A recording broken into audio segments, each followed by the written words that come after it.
Riverbend Park in Bend, Oregon. This cool flower petal design statue has been here since 2008. I actually saw them building this. Those are actually real Swift / Eddyline paddles, back when Eddyline used to make these. These are all Merlins in an orange. That's kind of cool. That'd be a fun color to see back someday. And they all have a long pipe that runs like the whole length of them through. And then you'll see they actually have plastic tops over the cockpits, so no sun is getting in.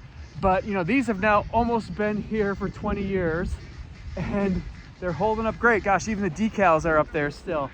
So really cool, fun story.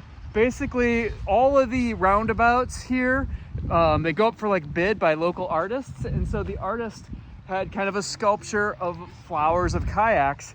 And then I think he got the award-winning, you know, bid. And then he had to figure out, well, what kayaks am I going to put there? And I think his original intention was to actually make them like out of metal. But I think as that went forward, it just wasn't going to work. And so Eddyline actually sold them these kayaks, the designer. I didn't know about it until it was being set up. My original feelings were like, oh my God, that's a real test to a material, right?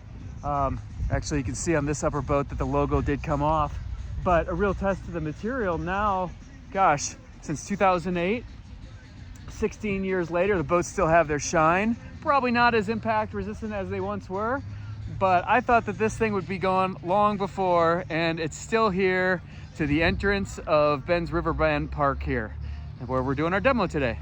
We have the Merlin LT, and at the time this was pretty progressive, which was a rudder-free design.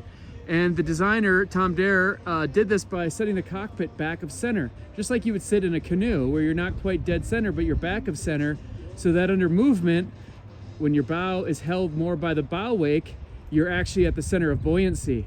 And then you have that shallow V hull here, which has made its way through the line continuously in the Skylark and then the Sitkas. So a lot of this stuff in these Merlins continue forward in the current designs from Eddyline.